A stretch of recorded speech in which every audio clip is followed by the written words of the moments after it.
Donc on voulait te remercier de nous consacrer un peu de temps parce que tu as été une icône de l'Apple II, tu restes une icône de l'Apple II et personne ne connaissait ta vraie tête à part 2 ou 3 personnes probablement. Ouais, c'est vrai.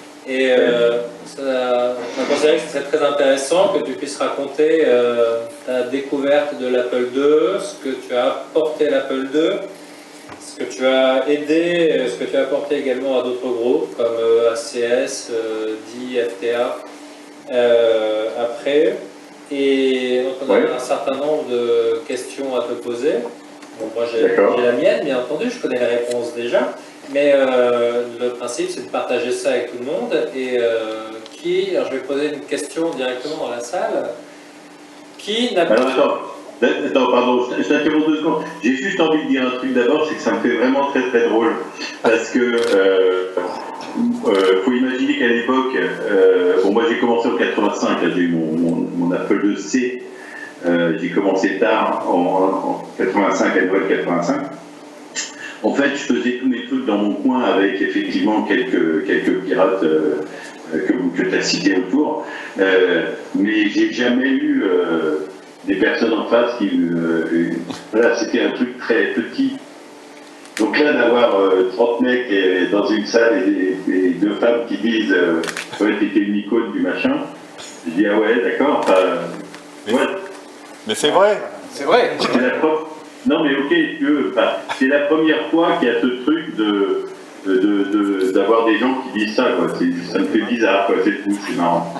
Donc voilà, c'est sympa. Bah, allons-y, alors je t'écoute, vas-y, tu as des questions. Ouais, la question elle est pour l'assistance ici, c'est qui avait des disquettes où il y a marqué Crack by Godfather ou... Ouais. Ok, à peu près tout le monde. Un peu partout. Donc, est-ce que tu peux nous raconter ton arrivée, tu as commencé dans l'Apple II, on a compris, c'est avec un Apple IIc, 85, et tu avais fait des choses avant, c'est l'Apple IIc sorti 84, c'est ça? Mais en fait, j'avais appris le basique, moi, sur une machine qui est de poche, une calculatrice de poche, c'est Casio FX702P. Donc, j'avais programmé déjà en basique différents. Alors, allons-y rapidement. Donc, en 80, je sais pas quoi, je reçois une calculatrice à Noël, une calculatrice informatique programmable Casio FX702P. Et il y avait une seule ligne de programme possible, il y avait une seule ligne d'affichage. Il y avait 45 caractères, une seule ligne.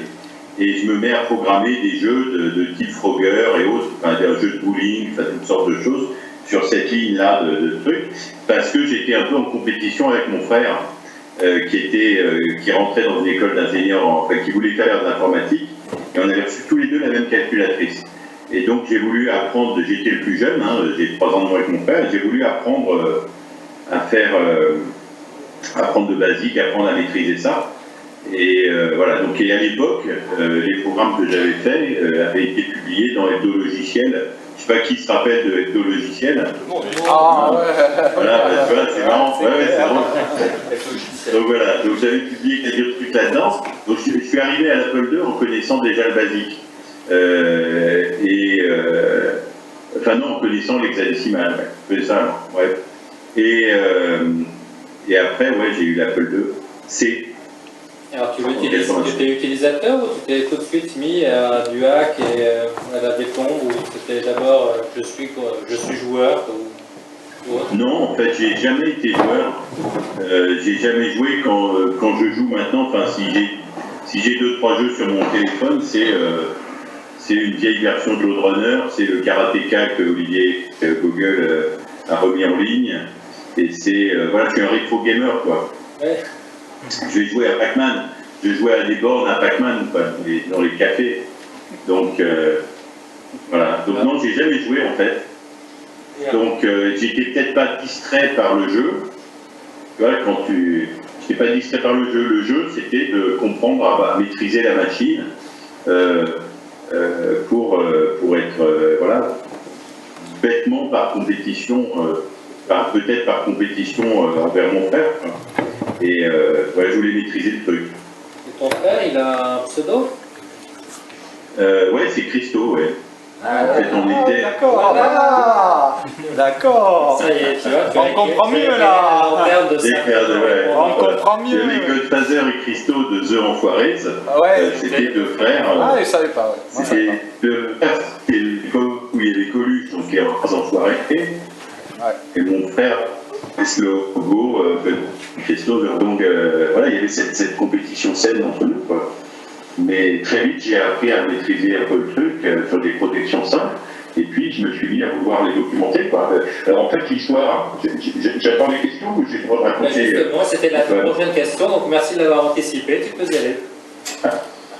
Alors, en fait, ce qui s'est passé, c'est que il y avait le Minitel, et on communiquait par Minitel sur RTL, et à un moment, je reçois un message sur Minitel d'un monsieur Bernard qui me dit j'ai eu vos coordonnées, j'ai des logiciels à vous donner. Bon, bah, ok, très bien. Et il me dit est-ce qu'on peut se voir? J'habite à Pithiviers, c'est-à-dire à 150 bornes de là où j'habitais. J'habitais au Chénet, là où tu habites, Antoine. Et ce mec me dit je vous amène des logiciels. Et puis, au bout d'un moment, on sympathise et il me dit est-ce que vous pourriez m'apprendre à déplomber? Et je dis oui, comment vous voulez qu'on fasse ça? Moi, je peux éventuellement. Et il dit écoutez, je suis médecin, je suis le docteur Bernard à Pithiviers, et entre deux patients, j'ai envie de comprendre comment on pirate des logiciels. Est-ce que je peux venir chez vous? Et donc, il s'est passé ce truc, et moi j'ai dit oui, ok, sans problème, bon, venez. Et donc un jour, ça sonne à la porte de chez moi, j'habitais chez mes parents, ça sonne à la porte de chez moi, et en 95, moi j'avais 16 ans, quoi. Donc, 85, pardon, j'avais 16 ans.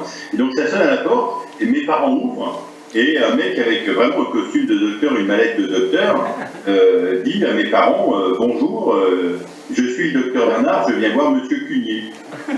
Et le mec il savait pas mon âge non plus, quoi, il savait pas grand chose. Et donc il arrive, et là de ma chambre d'enfant, j'ouvre la porte et je dis à mes parents non, laissez, c'est pour moi, venez docteur. Et donc ce docteur rentre dans ma chambre d'enfant, et je dis à mes parents c'est bon, tout va bien, et je ferme la porte. Et là, mes parents me regardent, mes parents se demandent vraiment ce qui se passe, quoi. Mon fils, seul, dans sa chambre, qu'est-ce qui se passe? Et donc, on reste, je sais pas, 1 heure, 2 heures, 3 heures, et je lui fais un cours particulier de piratage. Et il me dit à la fin, je vous paye, c'est normal. Ah bon, ouais, ok, il me donne, je sais plus, 40 francs, 50 francs, je sais pas, après il me donne ce qu'il a voulu.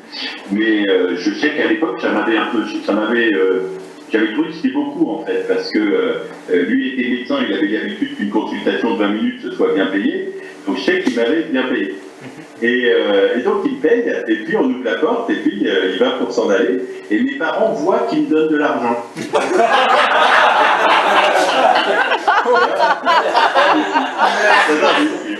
Non, mais c'est génial. Fils de 15 ans, vous en prostitue. J'espère, enfin vous enregistrez, j'espère, parce que j'ai jamais raconté vraiment tout ça à mes parents, donc ils verront la vidéo, ce sera marrant.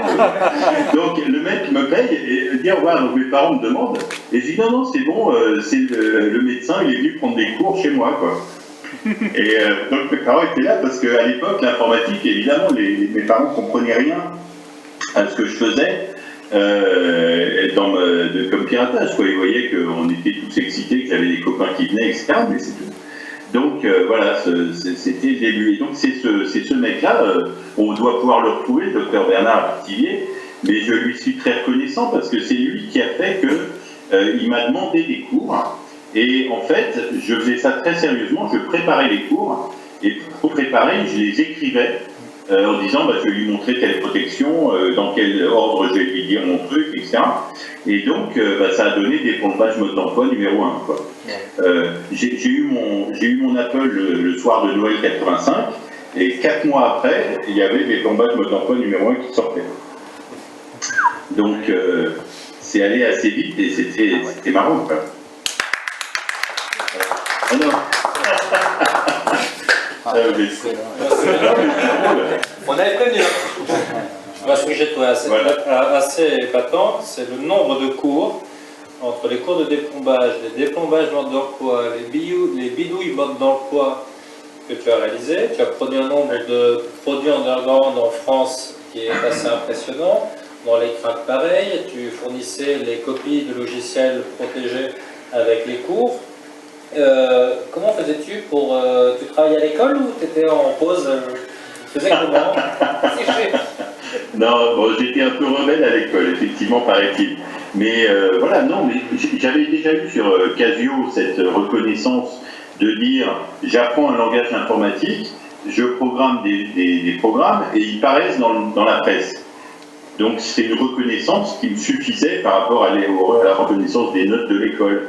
Je ne dis pas que j'étais un cancre, mais je savais que ce que j'apprenais avait une valeur importante, enfin que c'était intéressant. Et d'ailleurs, tu dis qu'il y avait eu un grand nombre de disquettes de déplombage et autres, mais en fait, il y a eu un moment où je recevais un nouveau logiciel, et en le déplombant, je faisais le déplombage mode d'emploi en même temps, quoi. D'accord. C'est-à-dire, je prenais des notes, et disais, tiens, ça c'est nouveau, je note tout, et j'avais fini de déplonger mon truc, et j'avais toutes les notes, j'avais tout le squelette de mon déplombage mode d'emploi. Ensuite, voilà. Alors, autant les logiciels qui expliquaient comment déplomber des logiciels du commerce existaient, tu as quand même été le premier dans le monde, parce qu'il n'y a pas eu le cas ailleurs, à les vendre. Oui, ben ça c'était le docteur machin qui m'avait dit ça peut se vendre, alors moi je l'ai vendu, ouais. D'ailleurs, l'autre anecdote marrante, alors on m'a reproché d'avoir vendu, etc. Bon, ok, mais l'anecdote marrante, c'est mes parents qui m'ont dit ça il y a quelques jours. Ils m'ont dit quand tu étais petit, on voulait te donner de l'argent de poche et tu la refusais. Non, je gagne ma vie. Il y avait une fierté à 16 ans, 17 ans, quoi. Il y avait une fierté à dire non, c'est bon, voilà, laissez tomber, quoi. Et je sais que ça a représenté, alors je vais donner un chiffre, mais je crois qu'à un moment donné, j'avais calculé, je crois que ça avait représenté 40 000 francs. Ah ouais. Donc pour un mec, en tout, hein. Donc c'est le chiffre que j'ai gardé en tête il y a 15 ans, quoi, je ne sais plus, mais à peu près. Donc 40 000 francs en euros, ça fait pas beaucoup, tu vois, ça fait 6 7 000 euros. Mais 40 000 francs de l'époque, c'est pas pareil. Non, mais 40 000 francs de l'époque, c'est très bien. Après, ça veut dire que ça devait susciter des jalousies, parce que les mecs de l'underground en France avaient quand même un égo surdimensionné, et toi comme les autres, j'imagine. Oh ouais, j'étais mégalo à mort, ouais. Mais en fait, c'était cette mégalomanie était un moteur pour faire les choses. Oui.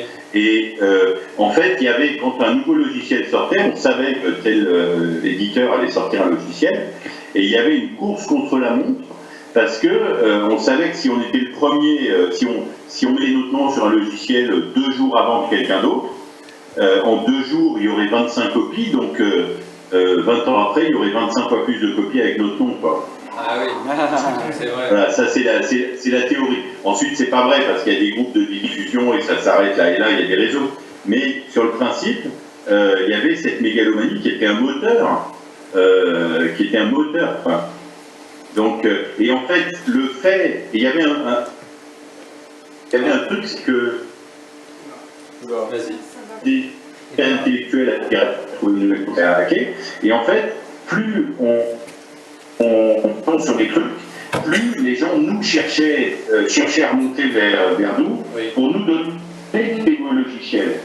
La difficulté, c'est au début d'avoir des gens qui payaient. Je me rappelle, un des premiers logiciels que j'avais piraté, Multiplan, on m'avait, Multicalc, je ne sais plus, un tableur, et c'était un voisin qui m'avait dit puisque je te connais et que je sais que tu peux le pirater, je vais aller dépenser 300 francs pour l'acheter, pour pouvoir te le donner, pour que tu le pirates, comme ça on fera des copies, et ça vaut le coup, donc je paye 300 francs. Donc, plus on mettait nos noms, plus ça ramenait aussi des logiciels à pirater, donc des défis intéressants, quoi. Mais ouais, la mégalomanie, c'était un mot. Et puis merde, j'avais 16 ans, quoi. Ouais, c'est ça, ouais. Ouais, c'était bien, les filles ou les ordinateurs. C'est pas mal. Bon, une autre question de Yannick dans la salle. Il y a un truc aussi. Ouais. Oui, c'est Yannick. Ouais. En fait, plus que la jalousie, je suppose que tu suscitais l'animosité des autres hackers qui devaient te haïr parce que tu communiquais, en fin de compte, tu partageais tes informations avec le grand public, enfin avec les passionnés. Et je pense que partager ce genre d'informations, ça devait beaucoup les gêner, enfin beaucoup les embêter. Alors en fait, tu décentralisais le rôle des plombeurs, quoi. Et surtout partager l'info. En fait, bon, deux choses. D'abord, énormément de ce qu'on faisait, énormément de la communication qu'on avait, que chaque défendeur avait, c'était la page d'annonce du crack, c'était ce qu'on mettait sur les logiciels qu'on piratait, et c'était des plombages mode d'emploi où je communiquais, et où d'autres communiquaient. Donc, vous savez tous que quand on envoie un mail à quelqu'un, cet écrit peut être mal interprété, alors que si on a la personne en face, elle comprend mieux qu'on n'est pas hostile, quoi. Oui. Donc, on peut faire là. Donc, il faut arrêter peut-être le... Donc, je pense qu'il y a eu beaucoup d'animosité qui ont été créées juste par les personnes qui ont lu les textes. Il y a eu des connards. Alors, ce que tu poses comme question, Yannick, c'est... Donc ça amplifiait le truc, ça amplifiait le rejet ou voilà. Parce qu'il n'y avait pas de communication humaine, il y avait du texte échangé.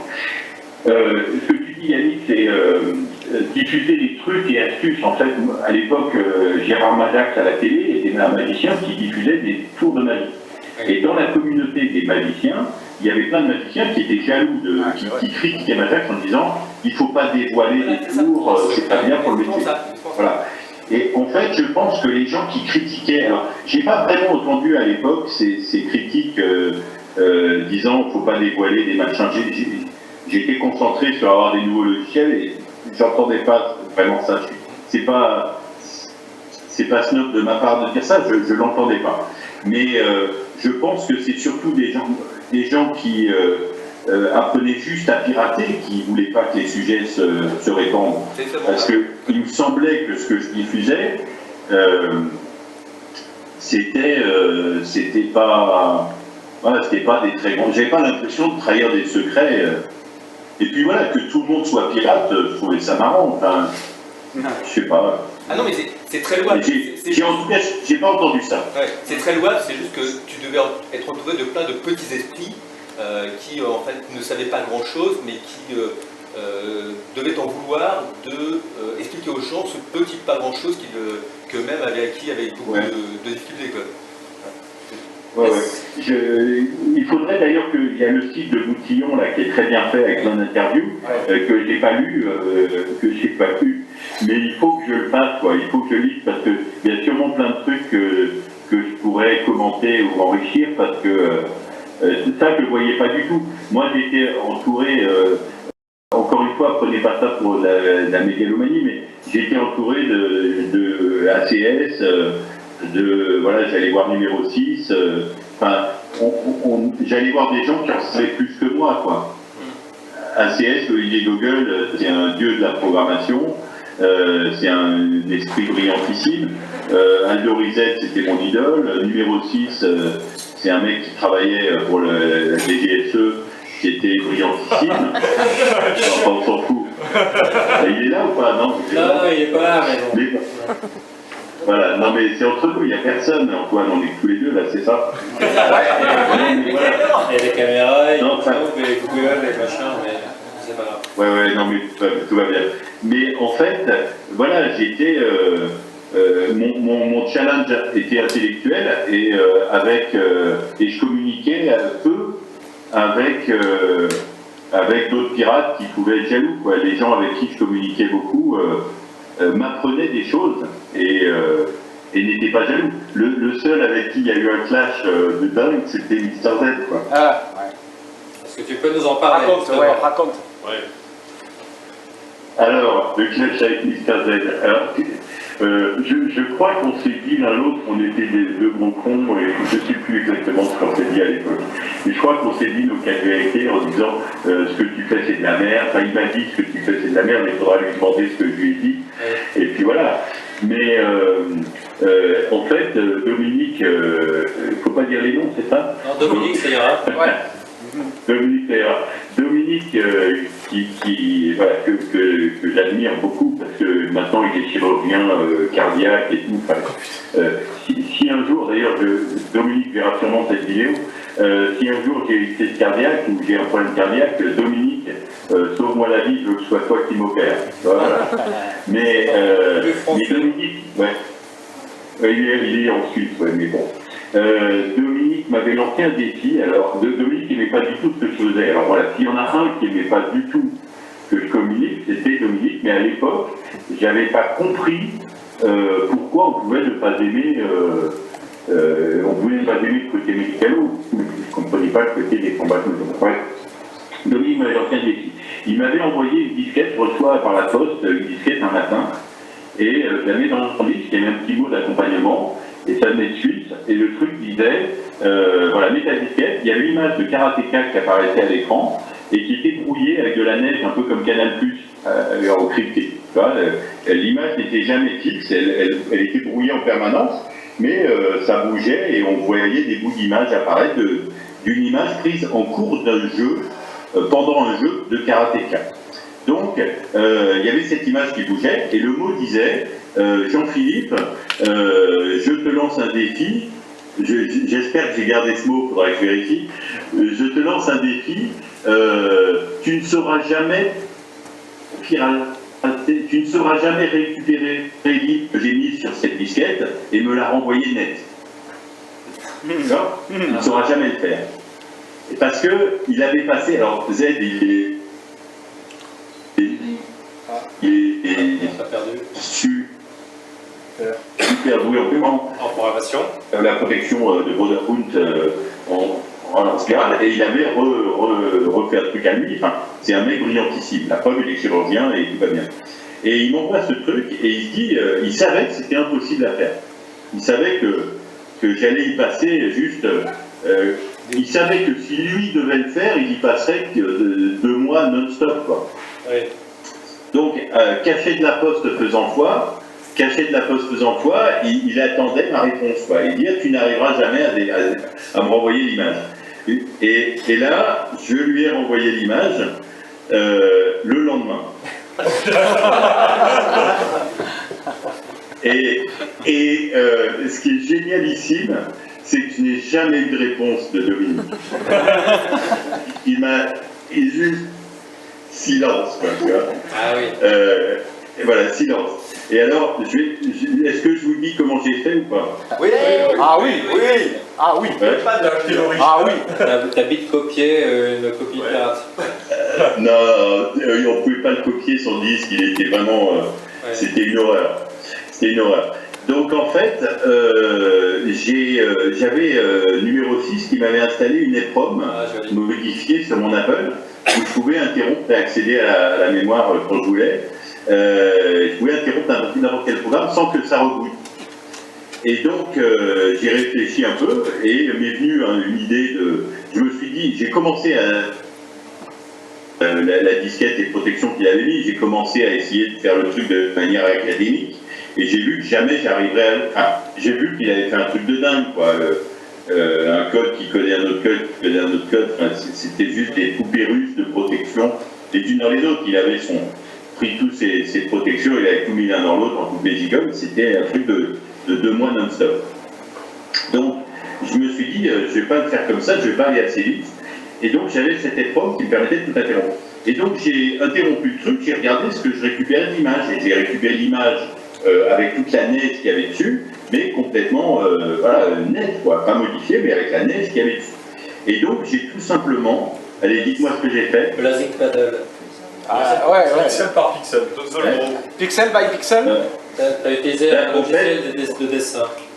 Non, en fait, j'ai sauvegardé cette image. Ah, t'as fait une autre par-dessus. Plusieurs images. C'était un autre moment, j'ai sauvegardé une 50aine d'images, et ensuite j'ai fait un petit programme qui regardait pixel par pixel. Ah oui, est-ce que celui-là est de la neige, ou est-ce que celui-là n'est pas de la neige? Ouais, d'accord. Et s'il n'est pas de la neige, est-ce qu'il est similaire à d'autres images? Et si oui, ben, je le garde. Et donc ça m'a enlevé de la neige, et j'ai eu une image nette, et le lendemain je lui ai renvoyé. Ah, joli. Ah, bravo. Ouais, dans mon supplément. Voilà, et donc, je crois que c'est avec cette vidéo qu'il aura la réponse, quoi. Je ne lui ai jamais dit. On se l'est jamais dit pendant 40 ans. Tu vois, on communiquait, voilà. Donc, ça veut dire que tu déplombais tous tes logiciels avec un Apple IIc, c'est ça? oui, tout à fait, oui. Qu'est-ce qu'il avait de particulier, ton Apple IIc? J'avais juste mon EPROM modifié, que j'ai eu tardivement d'ailleurs, qui permettait d'accéder, mais ça m'aidait énormément. Je pouvais arrêter n'importe quel logiciel en faisant je ne sais plus quelle combinaison de touches. C'était une wildcard. Comment? C'était une wildcard, en fait. Une wildcard, tout à fait. Ouais, absolument. Il n'avait pas une autre particularité, ton Apple IIc, au démarrage? Qu'est-ce qu'il avait, Antoine? Je ne sais plus. Au démarrage d'un Apple IIc, normalement, en haut, il y a marqué Apple IIc, non? Ah oui, moi, il y avait marqué, je ne sais plus, Godfather ou je ne sais plus quoi, The Enfoiré, je ne sais plus. Il y avait marqué Godfather sur le tien. D'accord, d'accord. Bah ouais, tu vois, la mégalomanie à son comble. Il avait modifié la ROM avec son programmateur d'écran, il avait mis les PROM. Donc, et d'ailleurs, il démarre toujours, hein. On l'a démarré il n'y a pas longtemps. Il démarre toujours avec ça. Ah, bah, j'ai eu la chance de le toucher. Alors, tu as été très actif dans le monde 8 bits Apple. On t'a pas vu sur le monde 16 bits Apple, l'Apple IIgs. Non. Non. C'est les études, c'est quoi? Oui, non, c'est les études parce que j'avais quand même pris du retard. Il fallait quand même que je réussisse un peu à avancer. Et puis, non, on a essayé de... Il y avait des jeux qui sortaient bien sur Atari. On a acheté une console Atari et j'y ai jamais touché parce qu'en fait, c'était un truc de gamer. Et ça me... Voilà. Non, je me suis mis à bosser, quoi. D'accord. Voilà. Est-ce que tu pourrais nous raconter l'anecdote comment le FTA, donc ACS, avant de devenir FTA, a obtenu ses Apple II GS? Est-ce que tu la connais l'anecdote?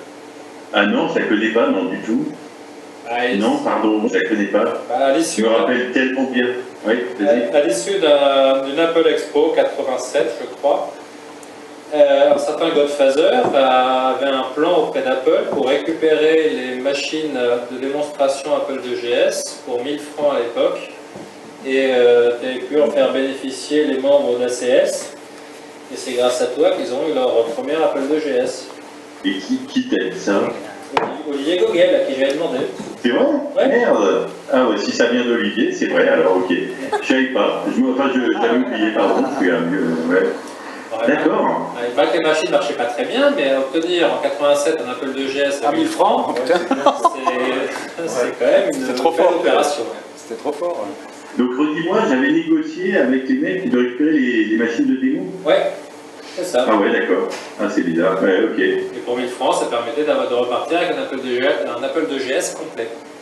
D'accord. C'est quand même pas mal. Ouais. Non, moi, j'ai eu un Apple IIgs et puis j'ai pas accroché, quoi. J'ai pas... Ouais. Non, j'ai laissé tomber.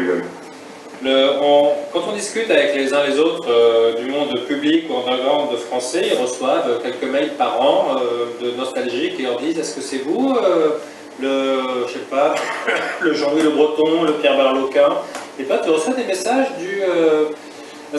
de personnes qui disent: est-ce que c'est vous le Godfather, Jean-Philippe C, ou est-ce que ton nom de scène cachait totalement ta vie privée?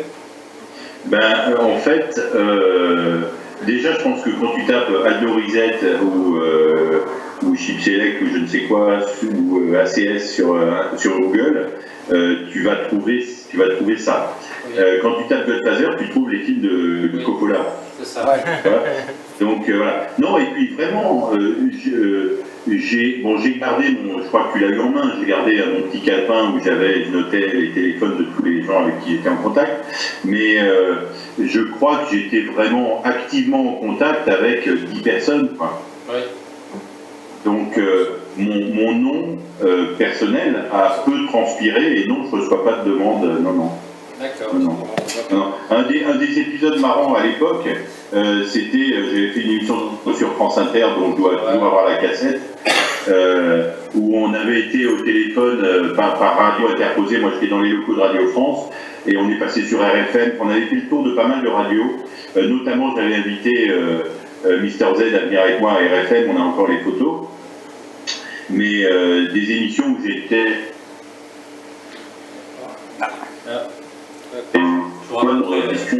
un pirate avec un mec qui représente l'autorité du logiciel.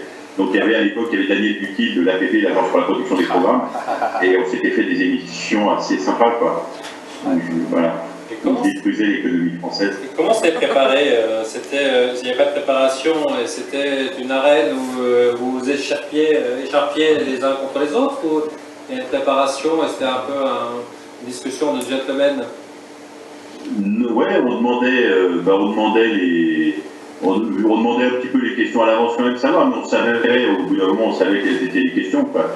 C'était juste faire un sujet sur le reportage, sur le piratage, parce que tu avais tout ce lobby de boîtes Microsoft et autres qui faisaient du lobbying sur pirater c'est mal. Oui. Bon bah ok, donc il y avait des sujets là-dessus. Non, on ne préparait pas vraiment. Non. Ouais, elle sponsorisait l'APP, il faut dire. Donc, elle était un peu dans le rôle de défense du logiciel. On y allait. Ouais, c'était drôle. Non, ce qui était marrant, c'est toi, tu fais une émission, alors j'avais juste demandé à ce que mon nom soit pas diffusé, mais les mecs, ils truquaient ma voix, ils disaient, ouais, bah, alors, et on entend, ils déformaient la voix, c'était des mesures qui étaient très marrantes, quoi, parce qu'on faisait ça vraiment en rigolant. Mais il y avait quand même une peur de l'APP, hein. On faisait gaffe, aux gendarmes, quoi. Sur Minitel, on faisait gaffe que, voilà, de savoir qui nous parlait, etc. Et c'est peut-être pour ça qu'on ne voulait pas avoir un réseau qui ouvrir la porte à tout le monde, quoi. On faisait un petit peu attention, voilà. Oui, tu te méfiais quand un monsieur inconnu te disait « Bonjour, j'ai plein de logiciels, est-ce que tu veux m'aider à les copier ?» quoi. Voilà, c'est ça. Ouais. Et donc, d'ailleurs, ça n'arrivait plus comme ça, en fait. Si tu veux, tu avais vraiment, je crois qu'il y avait vraiment, ce serait très marrant, sociologiquement, ce serait très marrant à étudier, mais je crois qu'il y avait vraiment, en France, une pyramide. C'est pas pour dire l'aspect hiérarchique, mais il y avait une pyramide. Tu avais des gens qui achetaient des programmes, qui les donnaient à des gens qui savaient à qui les donnaient à d'autres personnes, qui regroupaient plein de programmes et qui les donnaient à des pirates. Oui. Donc en fait, quand tu étais un peu connu, tu n'avais pas besoin de parler à 150 personnes, mais je pense qu'il y avait 150 personnes qui achetaient des logiciels et ça remontait une certaine pyramide, le téléphone arabe, quoi. C'est ça. Donc il y avait besoin de peu de monde, en tant que pirate, il y avait au bout d'un moment besoin de peu de monde pour avoir le dernier logiciel 3 jours après sa sortie, quoi. Oui. Et toi, tu n'es passé, bon, tu as été réputé rapidement, mais avant, tu n'étais passé que par le Minitel ou tu passais par les petites annonces des journaux comme Tilt ou ce genre de choses pour récupérer des disquettes? Non, vraiment le Minitel. Mais je crois que, voilà, ayant fait des plombages mode d'emploi, ça a aidé vachement à dire c'est à ce mec qu'il faut envoyer le truc parce que non seulement il va le pirater, mais il va le documenter. C'est ça. C'est très bien. Donc, j'ai jamais eu de souci à avoir des logiciels. Au tout début, oui, mais après, non. Une question? Est-ce que tu as eu des problèmes avec l'autorité parentale? L'autorité de ma femme? Non. L'autorité, la police, l'APP, etc. Les autorités. Non, jamais. Jamais. Mais par contre, j'ai jamais eu donc, de problème avec les autorités françaises. Par contre, en fait, j'ai arrêté l'Apple. Oui, ça coïncidait aussi, quand j'ai arrêté l'Apple, ça coïncidait avec un moment où j'ai fait des études et je suis allé aux États-Unis un an dans une université américaine, Lincoln University à San Francisco. Et à l'époque, là-bas, on cherchait aussi les méthodes de piratage qu'il pouvait y avoir. J'avais un peu laissé tomber l'Apple, mais un des trucs, c'est que j'avais laissé ma copine en France. Et téléphoner coûtait très cher, et donc j'avais compris. Et puis en plus, il y avait cette légende sur Wozniak qui avait fait la Blue Box, le phone trick. Donc à l'époque, j'avais trouvé que au coin de la 5e avenue et de la 5e rue et de Market Street, la rue principale de San Francisco, il y avait des dealers qui vendaient soit de la drogue, soit des magic numbers, qui étaient des numéros de cartes prépayées d'abonnement d'entreprise pour le téléphone. Et donc en fait, c'était des mecs qui surveillaient quand. Donc les entreprises achetaient des cartes d'abonnement avec un numéro précis qu'on appelait, qui permettait d'appeler qui on voulait dans le monde. Et il y avait des crédits sur ces cartes. Et donc, je m'étais rendu compte qu'il y avait un business underground de ça. Et pour appeler ma copine, j'allais voir la rue des drogués. Et on me disait, tu veux de la drogue, tu veux ci, tu veux ça. Je disais, non, non, non, Magic Number, Magic Number, Magic Number. Et en fredonnant Magic Number à l'oreille de tous les mecs louches de la rue, on te vendait des cartes. Donc voilà, je me suis intéressé à ça. J'ai pu appeler ma copine et appeler qui je voulais. Et les cartes coupaient les communications, en fait, soit il restait beaucoup de crédit ou pas, soit elles avaient déjà été beaucoup vendues dans l'après-midi ou pas, et donc des fois elles marchaient pendant 3 jours, et des fois elles marchaient pendant 10 minutes, quoi. Ah oui. Donc on allait avec le dealer de cartes, on allait à une cabine, en cachette en faisant attention à la police qui pouvait passer dans la rue, parce qu'ils surveillaient la drogue. Hein. On allait tester le numéro pour voir si ça marchait. Donc on allait à une cabine, on le testait et on venait payer le mec. Et ça coûtait 5-10 $. Et donc un jour, comme je faisais ça, mais plein de gens, plein de touristes faisaient ça, mais comme j'avais cette conscience que on pouvait être surveillé quoi, et attrapé, je me rappelle qu'un jour, j'achète un numéro, je vais de pompiers qui arrive plus de sirène et puis qui s'arrête là où je suis, devant la cabine. Et je faisais gaffe, je regarde, et je vois un mec avec un casque en train d'écouter des trucs, comme s'il voulait capter ce qui se passait, ce qui se disait dans la cabine. Quoi. Enfin, bref. Et là, j'ai paniqué et je me suis dit, bon, fais gaffe, tu vois, si tu te fais prendre aux États-Unis pour piratage téléphonique, il y en a qui ont connu des problèmes, quoi. Je ne sais pas si vous avez tous lu les bouquins de Kevin Mitnick sur The Art of Deception, et sur ces techniques de piratage humain, quoi. C'est super dingue et intéressant. Donc voilà, non, j'ai jamais eu de problème avec la police ou avec les autorités en France, sauf des menaces radio interposées. Mais aux États-Unis, j'étais conscient de ce risque-là et je faisais gaffe. Jusqu'à la publication ce soir des vidéos sur YouTube. Ouais, non, mais tout va bien. Comme tu as dit, tu étais en résidence en ce moment. Fais gaffe, on va à 6 heures quand même. Il y a sans problème, si vous venez dans le Var, on boit un coup. Ouais, non, et puis, non, mais je remercie mon père et ma mère de m'avoir acheté cette machine super tôt, quoi. Donc, en plus, j'aurais pu être PC au lieu d'être. J'ai failli être PC au lieu d'être Apple. Parce que mes parents avaient un copain qui était commercial chez IBM et qui était venu nous prêter pendant une semaine un PC. Et donc, il voulait nous en vendre un, quoi. Et on a essayé d'avoir ça, et ensuite mes parents à Noël nous ont acheté un Apple parce que voilà, c'était la pub 1984, ouais, plus de logiciels, etc. Et j'ai failli être pas Apple, quoi. En France, les éditeurs de revues étaient, les journalistes étaient très contre le piratage, n'en faisaient jamais l'apologie. Aux États-Unis, en revanche, il y avait des revues, des Computeist & Co, qui publiaient des moyens de pouvoir dupliquer les logiciels pour en faire des copies de sauvegarde. As-tu participé à ce genre de choses, comme publier des cracks ou autres dans les Computeist et autres revues, Hardcore, encore Computeist? Tu as fait ce genre de choses? Non. Non, je me rappelle de Hardcore Computeist. Pendant que je vous parle, je suis en train de taper le truc pour que ma mémoire revienne à voir un petit peu. Ah ouais, je vois que tous les textes sont là en plus. Ouais, mais non, je m'étais abonné à Hardcore Computeist. Je le recevais, je le lisais, très comme on étudie, quoi. Oui. Mais je n'ai jamais publié dedans. Non, j'ai jamais. Non. D'accord. Yannick, une question? Oui, pour revenir au talk radio. Est-ce que ça veut dire que vous n'étiez jamais dans le même studio que les gens de la PP? Jamais dans quoi, pardon? Dans les mêmes studios que les gens de la PP? Non, jamais.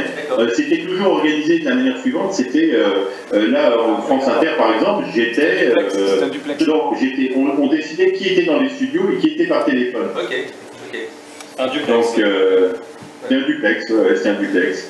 Et c'était ça qui était marrant. Le coup du duplex avec je peux pas donner. Alors, on refusait de donner notre nom à l'entrée de la station de radio, par exemple. Il fallait venir nous chercher, quoi. On ne voulait pas laisser notre trace et notre nom. On faisait gaffe, on faisait gaffe. Et mais bon, c'était drôle, quoi. Et ça veut dire aussi. C'est drôle, et puis le fait qu'il brouille la voix, c'était super marrant. Ah oui, les articles, en fait, avec comme nom de rédacteur, enfin de pigiste, ton pseudo, pas ton nom réel. Bah, son nom réel n'a jamais circulé, non? C'est ton nom de scène qui était utilisé. Oui, Godfather, ouais. Mon nom réel n'a jamais sorti. Je suis sorti avec la journaliste de Radio France qui connaissait donc mon nom réel, mais c'est tout. D'accord. C'est tout. Non. Et elle savait que tu étais Godfather. On faisait très gaffe, quoi. Non, on faisait gaffe quand même. On n'avait pas peur, c'était pas une ambiance de j'ai la trouille, je vais être pris, oui. Mais on faisait gaffe. C'est prudent. Pas de provocation. Et cette pyramide d'apporteurs de logiciels qui les remontait vers les cadres protégeait cette identité. Oui. C'était bien. Voilà. Didier, une question. L'argent, quelle motivation dans tout ça? Oh, l'argent, c'est venu naturellement. Alors moi, j'ai zéro complexe avec l'argent. Hein. Gagner des sous, c'est bien, la vie est belle. Voilà, donc j'ai fait une école de commerce, j'ai pas fait une école d'ingénieur en informatique. Enfin voilà. Mon frère a fait une école d'ingénieur en informatique, moi j'ai fait une école de commerce. Donc voilà, j'ai zéro problème avec ça. Mais c'est venu complètement naturellement, en fait, c'est vraiment venu. Le seul truc que je pourrais dire à quelqu'un qui m'en veut par rapport à ça, c'est de dire, parce qu'il y avait un paradoxe quand même, je faisais une production originale que je vendais, alors que je piratais les productions originales de ceux qui voulaient les vendre. Ouais. C'est quand même bizarre. Mais le truc est venu vraiment par le docteur Bernard, naturellement. C'est lui qui m'a proposé, ça m'a surpris.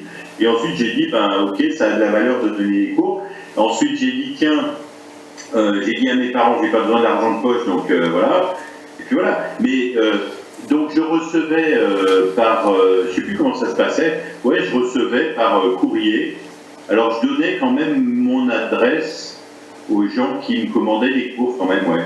Je recevais par courrier, sincèrement, tous les matins, j'avais 2 ou 3 enveloppes, ou 4 enveloppes courrier, avec de l'argent liquide dedans, hein, c'est pas des bitcoins.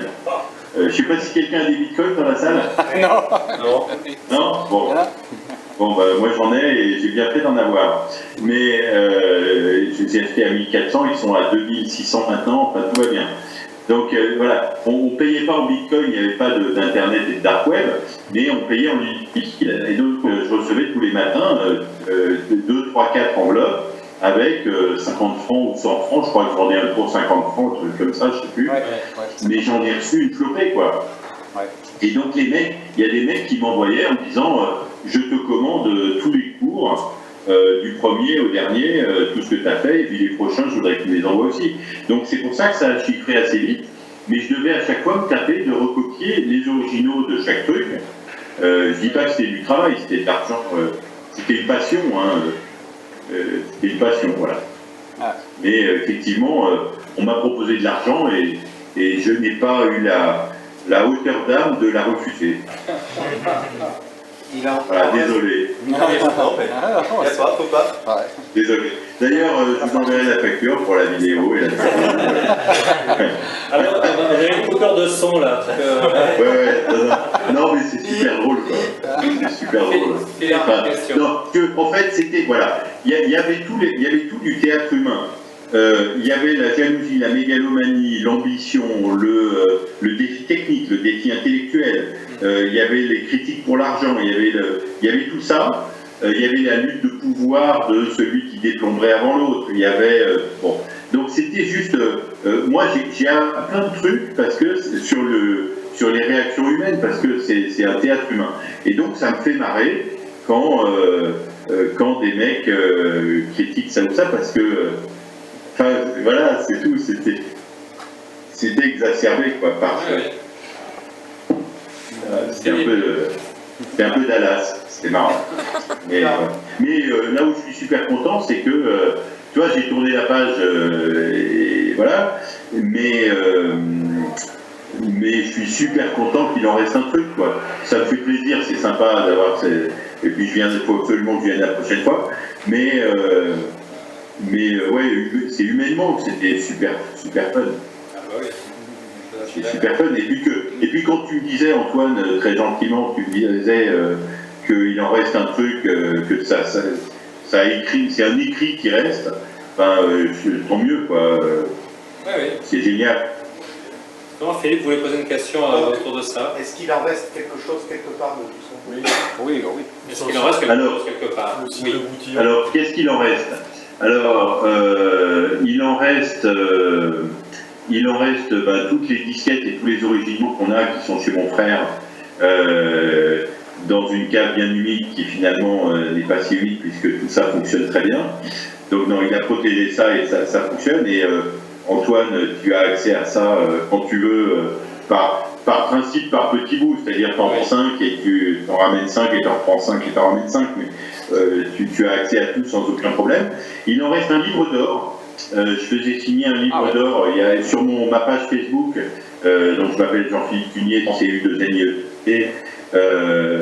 Et sur la page Facebook, il y a des photos de ce livre d'or, je crois, sinon il faudra que je les mette.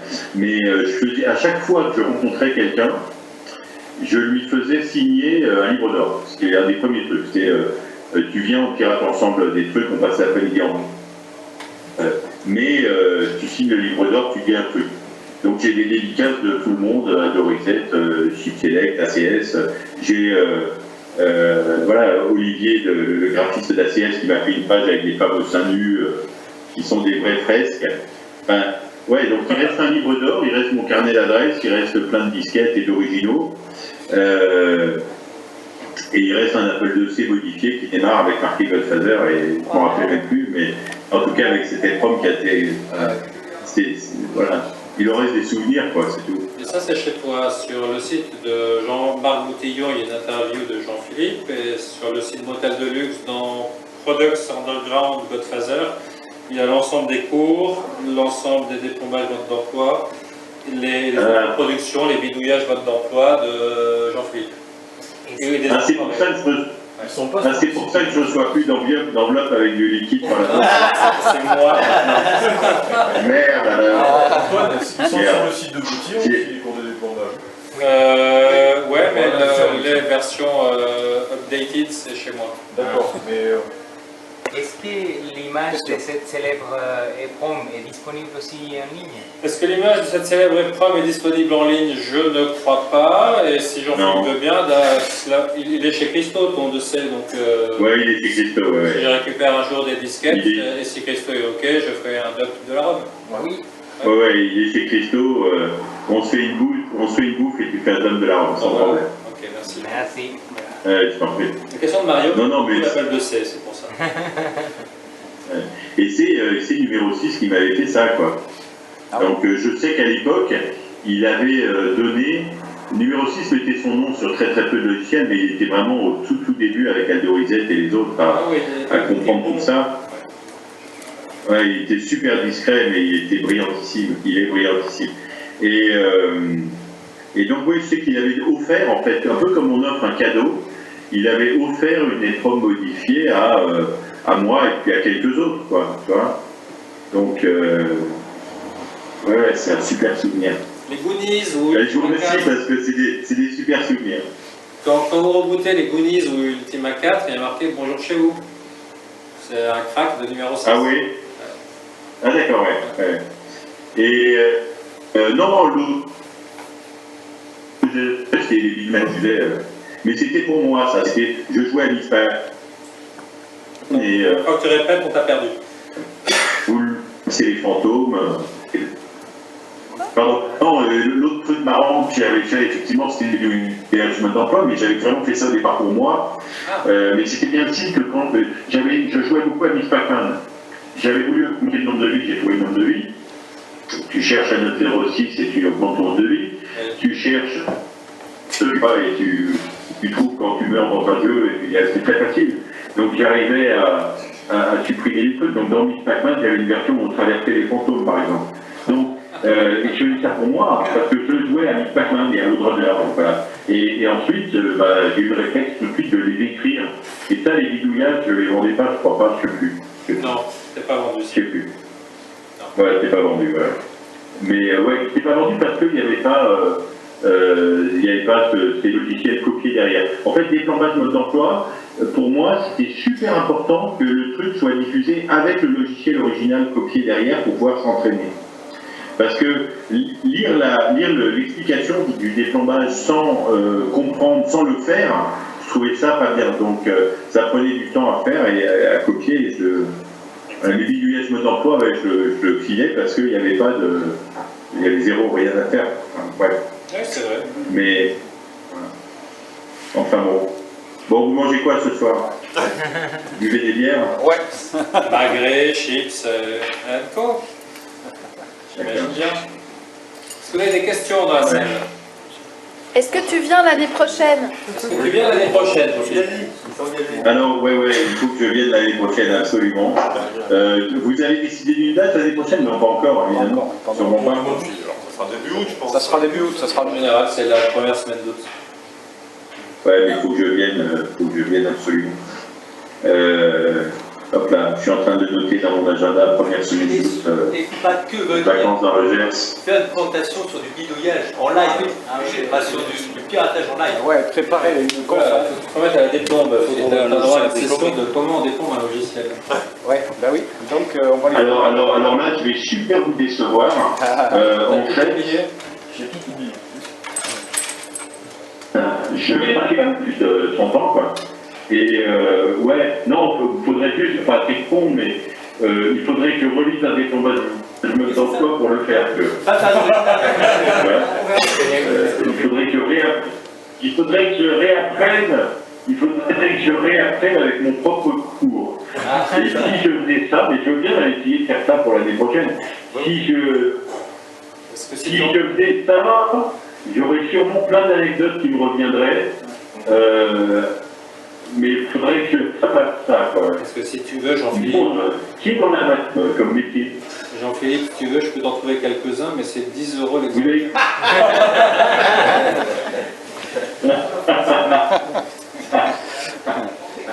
Ça va plus. Là, ça va plus. Non, mais on verra. Bon, en tout cas, non, mais voilà, j'ai bloqué la première semaine de l'année prochaine d'être avec vous, de prochaine d'être avec vous.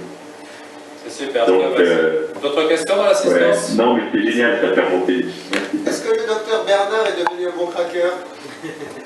Est-ce que ton premier client, le docteur Bernard, est devenu un bon craqueur? Tu sais, ou vous êtes plus revu? Là, c'est ça. Ah, on a perdu. Il a arrêté par les pieds. Oui. Le docteur Bernard, je pense qu'il a interrompu. Est-ce que quelqu'un s'est mis en Wi-Fi? Non. Nous avons perdu, là c'est la DGSI qui a accepté la communication et nous avons perdu Philippe. Non, je ne sais pas. Vous m'entendez ou pas? Ça y est, on a récupéré. Okay. Donc, non, le seul truc qui m'avait fait marrer sur le docteur Bernard, c'est qu'il m'avait expliqué qu'il recevait un patient et lui prescrivait un truc, et si le patient suivant était un quart d'heure après, il bossait sur les ratages pendant un quart d'heure. J'avais trouvé ça marrant d'imaginer le mec entre deux consultations faites dans mes cours, et enfin, je trouve ça dingue, quoi. Mais c'était... Ouais, non, je sais pas ce qu'il est devenu, mais il avait 45 ans quand j'en avais 15, donc aujourd'hui il a 77 ans. Quoi. Mais il faudrait que j'aille à Pitiguet lui demander. Alors, monsieur Bernard, vous vous rappelez, ça pourrait... Non, mais c'est con, mais ça pourrait faire une bouffe sympa. Oui, bah oui, c'est vrai. Ça pourrait faire une bouffe sympa.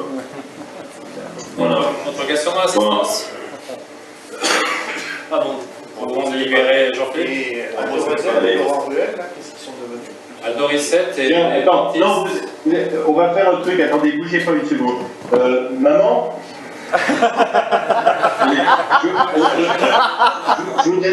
je voudrais bien qu'on fasse un truc.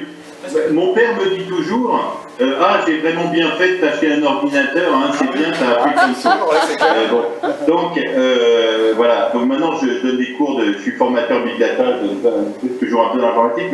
Et donc, il me disait fort ce midi en disant ah, c'est bien, quand je lui disais qu'on se parlait ce soir. Donc, je vais essayer de voir s'il est là. S'il est là, je lui mettrai le casque. Si vous pouvez juste lui dire merci Gérard. Je reviens, j'arrive. Anne Dorissette est dentiste. Et Laurent Ruel, j'ai oublié. Je passerai un coup de téléphone et je te dirai. Oui. Yvan est en France. Voilà. Oui. Tu vois.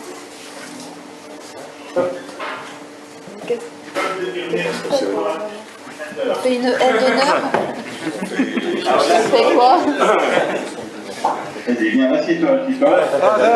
The father of God's father. The grandfather. Là, on est au téléphone avec plein de gens dans le Gers, hein, des amis qui utilisaient l'ordinateur Apple. Et donc, je vous présente mon père Gérard. Vous voulez lui dire un truc? Merci Gérard. Merci. Merci Gérard. Exactement, volontiers les compliments. Donc pourquoi ils disent merci? Ils disent merci pour m'avoir acheté un ordinateur Apple. Ouais. À l'époque, donc t'as bien fait. Ouais. Je me demandais si il est ici. Ouais.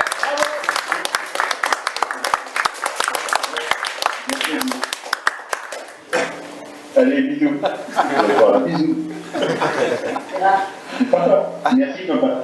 Je t'expliquerai après en détail. Ah bon, ouais, c'est top. Merci beaucoup. C'est top ici. Génial. Ouais, je vous adore. Bon, allez. À l'an prochain. À l'an prochain. Prépare-toi bien. C'est adorable. Merci.